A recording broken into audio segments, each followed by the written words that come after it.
Mapalad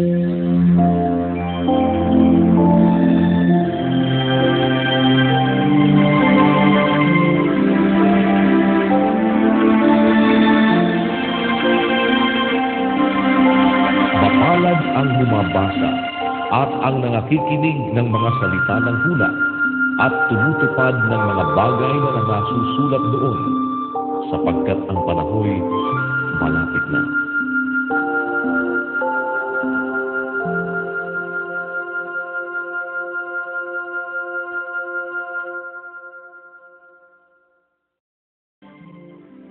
Kapitulo 19. At nangyari na nang matapos ni Jesus ang mga salitang ito, ay umalis siya sa Galilea at napasa mga hangganan ng Judea sa dako paroon ng Jordan. At nagsisunod sa kanya ang lubhang maraming tao, at sila'y pinagaling niya doon. At nagsilapit sa kanya ang mga Fariseo, na siya'y tinutukso nila, at kanilang sinasabi, "Naaayon ba sa kautusan na ihiwalay ng isang lalaki ang kanyang asawa sa bawat kadahilanan?" At siya'y sumagot at sinabi, "Hindi ba ganinyo nabasa na ang lumalang sa kanila buhat sa pasimula ay sila'y nilalang niya na lalaki at babae?" At sinabi, "Dahil dito'y iiwan ng lalaki ang kanyang ama at ina, at makikisama sa kanyang asawa, at ang dalawa ay magiging isang laman." Kaya nga, hindi na sila dalawa, kundi isang laman. Ang pinapagsama nga ng Diyos ay huwag papaghiwalayin ng tao.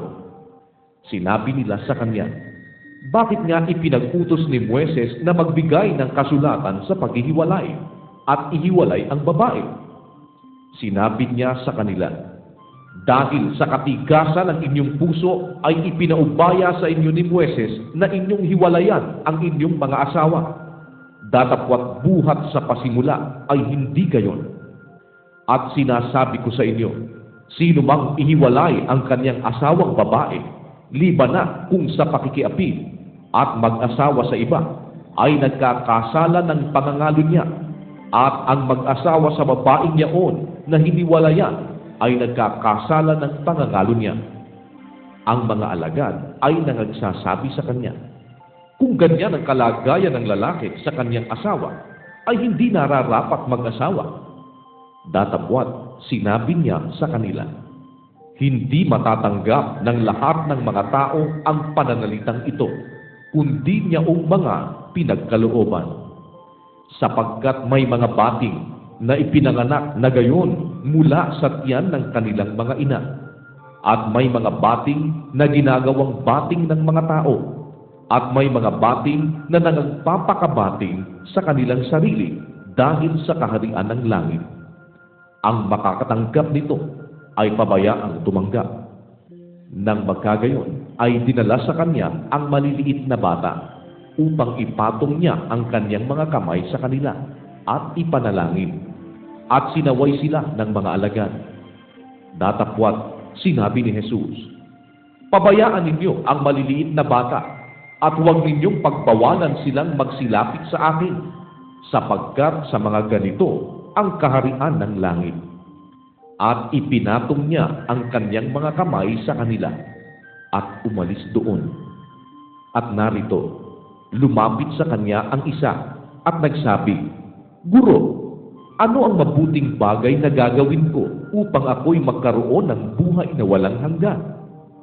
At sinabi niya sa kanya, "Bakit mo itinatanong sa akin ang tungkol sa mabuti? May isa na siyang mabuti. Datapwat kung ibig mong pumasok sa buhay, ingatan mo ang mga utos." Sinabi niya sa kanya, "Alin-alin?" At sinabi ni Jesus, "Huwag kang papatay, huwag kang mangangalunya, huwag kang magnanakaw, huwag sasaksi sa di katotohanan, igalang mo ang iyong ama at ang iyong ina, at iibigin mo ang iyong kapwa na gaya ng iyong sarili." Sinabi sa kanya ng binata, "Ang lahat ng mga bagay na ito ay ginanap ko. Ano pa ang kulang sa akin?" Sinabi sa kanya ni Jesus, "Kung ibig mong maging sakdal, humayo ka. Ipagbili mo ang tinatangkilik mo at ibigay mo sa mga dukha at magkakaroon ka ng kayamanan sa langit. At pumarito ka, sumunod ka sa akin. Datapwat nang marinig ng binata ang ganitong pananalita, ay yumaon siyang namamanglaw sapagkat siya'y isang may maraming pag-aari. At sinabi ni Jesus sa kanyang mga alagad, "Katotohanang sinasabi ko sa inyo, mahirap na makapasok ang isang taong mayaman sa kaharian ng langit. At muling sinasabi ko sa inyo, magaan pa sa isang kamelyo ang dumaan sa butas ng isang karayom kaysa isang taong mayaman ang pumasok sa kaharian ng Diyos." At nang marinig ito ng mga alagad, ay lubhang nangagtaka na nagsisipagsabi, "Sino nga kaya ang makaliligtas?"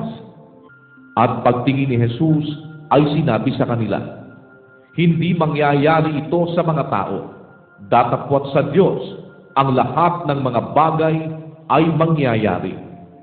Nang magkagayoy, sumagot si Pedro at sinabi sa kanya, "Narito, iniwan namin ang lahat at nagsisunod sa iyo. Ano nga baga ang kakamti namin?"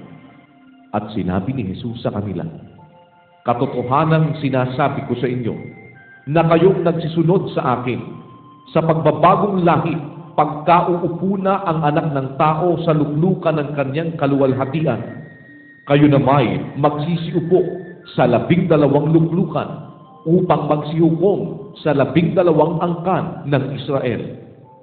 At ang bawat mag-iwan ng mga bahay, o mga kapatid na lalaki, o mga kapatid na babae, o ama, o ina, o mga anak, o mga lupa, dahil sa aking pangalan, ay tatanggap ng tig-100 at magsisipagmana ng walang hanggang buhay. Datapwat maraming mga una na mga huhuli, at mga huli na mga uuna."